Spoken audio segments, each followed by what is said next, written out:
আমি বন্ধুদের সাথে গোয়া যাই। হ্যাঁ যা না, সাবধানে যাবি আর গিয়ে ফাটিয়ে মজা করবি। মা, আমি বন্ধুদের সাথে সিনেমা দেখতে যাই। হ্যাঁ যা না। কিন্তু ওরা সবাই ছেলে বন্ধু আমার। তাতে কি হয়েছে, যা গিয়ে মজা করে আয়। মা, আমি কিন্তু এসব ঘরের কাজ করতে পারবো না, আমার সব ভালো লাগে না। ওমা, তুই কেন ঘরের কাজ করবি? তুই তো আমার প্রিন্সেস, তোকে কোনো কাজ করতে হবে না, সব কাজ আমি করবো। মা, আমি কিন্তু আমার বয়ফ্রেন্ডকেই বিয়ে করব, অন্য কোনো ছেলের সাথে বিয়ে করব না। উফ, এই ব্যাপার। আচ্ছা বাবা, তোর যাকে পছন্দ তার সাথেই আমরা বিয়ে দেবো।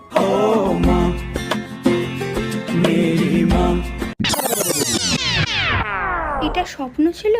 Music.